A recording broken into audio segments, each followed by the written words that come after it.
Bienvenue dans la Psy du business. Moi, c'est Marie Marchand, docteur en psychologie et psychologue spécialisée dans la santé mentale des entrepreneurs. Dans ce podcast, on explore la face cachée de l'entrepreneuriat, ce que ta psychologie fait à ton business et ce que ton business révèle de toi. La Psy du business, là où le business rencontre la psychologie. Regarde ton agenda de la semaine. Il est plein du matin au soir sans aucun trou. Maintenant, imagine la même semaine, mais avec 2 jours complètement vides. Rien, il n'y a aucun rendez-vous, aucune sollicitation à prévoir. Qu'est-ce que tu ressens rien qu'à cette idée? Si la réponse honnête, c'est un léger vertige, presque un malaise, cet épisode est pour toi. On t'a appris à voir un agenda surchargé comme un problème d'organisation, une question de gestion du temps, de délégation, d'optimisation de son temps. Ok. Et si en fait, tu en avais besoin, toi, de cet agenda plein? Aujourd'hui, on parle du réconfort d'être débordé et ce que ça t'évite de rencontrer. Alors, j'ai jamais vraiment adhéré au discours du toujours plus vite. Sincèrement, ça m'a toujours fait fuir ce type de discours. Et pourtant, je l'ai vécu sans vraiment jamais le nommer. D'abord, à l'université, lorsque j'exerçais en tant qu'enseignante-chercheuse, il y avait toujours cette notion d'aller toujours plus loin, plus haut, publier plus, encadrer plus, prouver plus. Puis ensuite, dans mon activité, sous une version bien sûr peut-être plus discrète, je répondais à tout, je portais tout, toute seule, et j'appelais ça de l'investissement. Mon agenda plein, en vrai, c'était surtout la preuve que j'étais à la hauteur. Alors, je vais te donner 2 niveaux de réflexion par rapport à cette notion, hem, d'agenda qu'on a tendance à remplir pour occuper l'espace. 1er niveau, l'occupation comme un statut. Alors, il y a une étude que j'aime beaucoup, qui a été menée par des chercheuses à Harvard et à Columbia et ces chercheuses ont documenté un renversement historique assez fascinant. Pendant des siècles, avoir du temps libre, c'était un signe de richesse.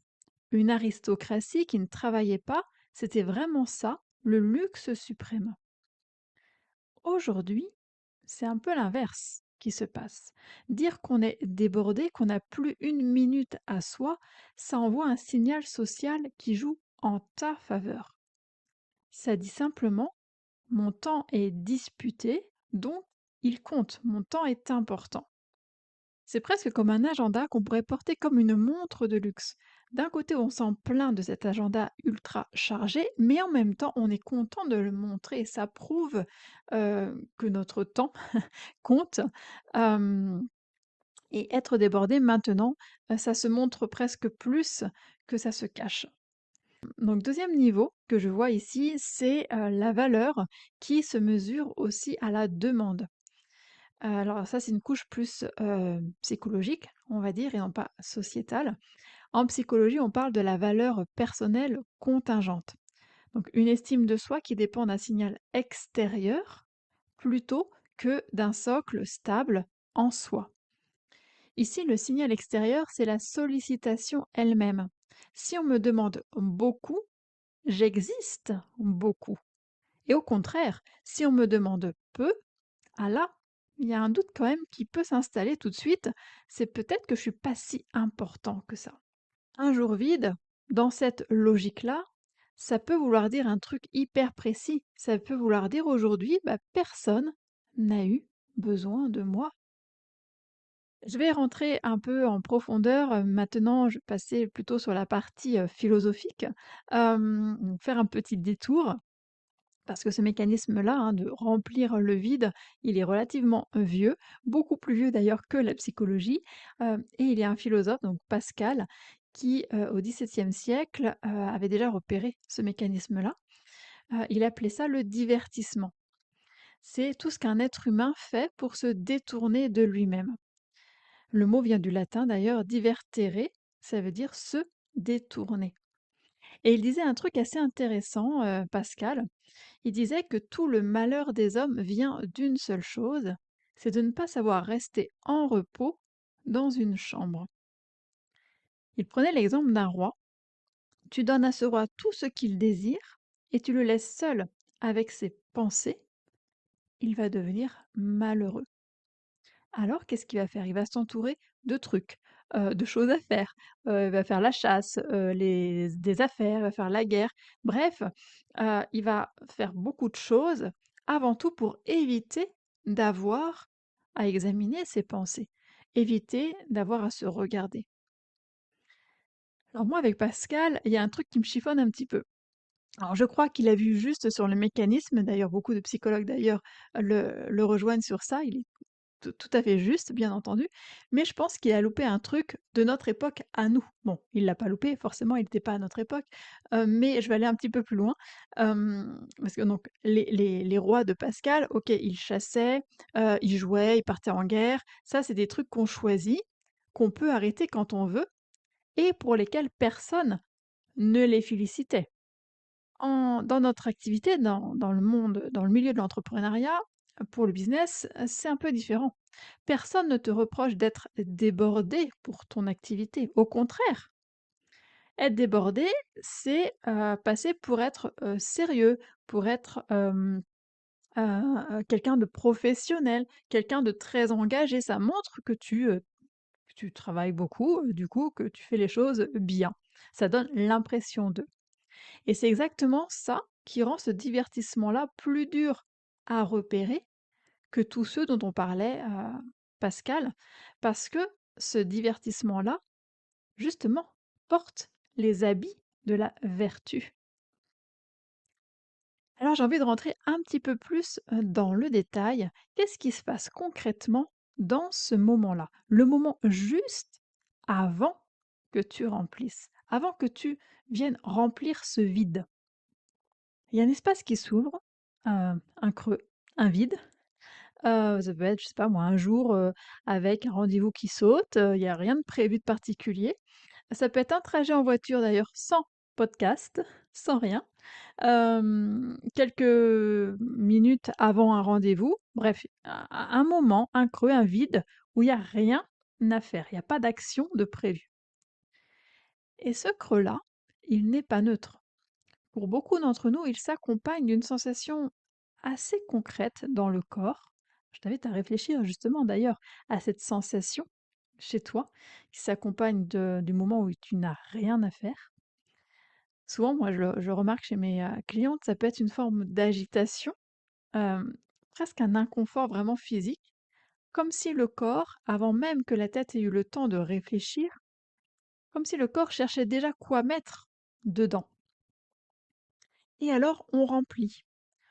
On remplit par des actions, on va se mettre à y rédiger un mail, on va se mettre à scroller sur, les réseaux sociaux, sur le téléphone pour, s'occuper l'esprit et on n'appelle pas ça de l'occupation en tant que telle, en fait, c'est juste pour meubler le vide, et c'est ce que je remarque chez mes clientes et chez moi aussi, hein. Pendant longtemps, j'ai eu ce réflexe-là, ce geste-là de combler le vide.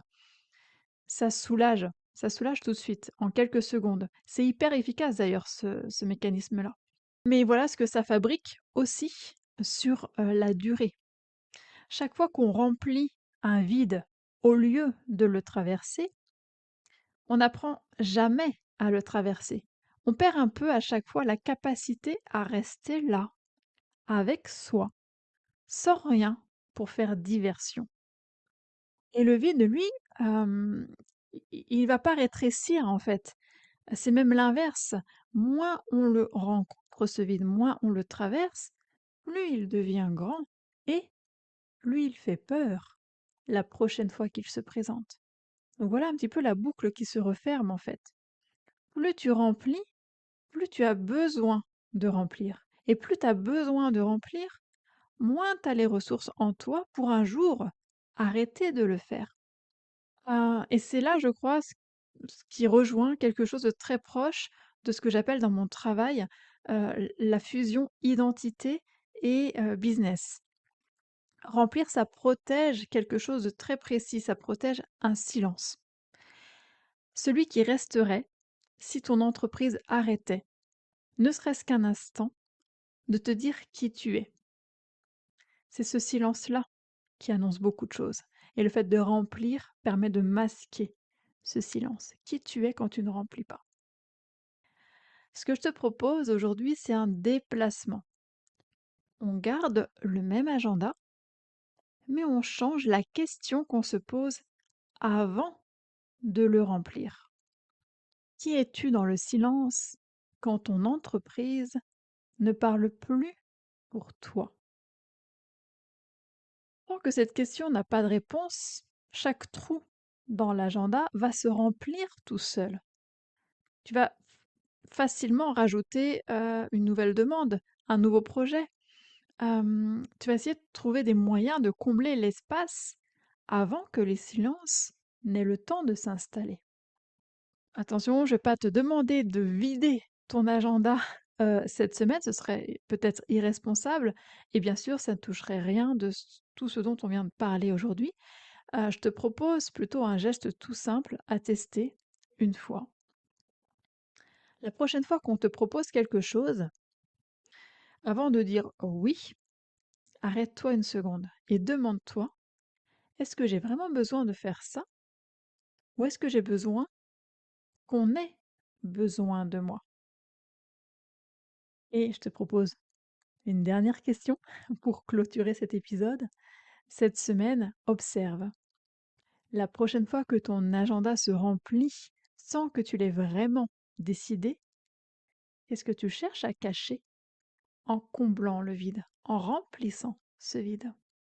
Ça reste encore une fois une simple invitation à observer ce que ce vide protège chez toi. C'est toujours par là que ça commence. Si cet épisode t'a parlé, abonne-toi et laisse un avis. Tu peux aussi télécharger le diagnostic gratuit sur les 6 signaux à ne pas négliger pour ta santé mentale entrepreneuriale sur mon site. Tu trouveras les informations dans la description de cet épisode. La psy du business, parce que soigner l'entrepreneur, c'est libérer l'entreprise. À très vite.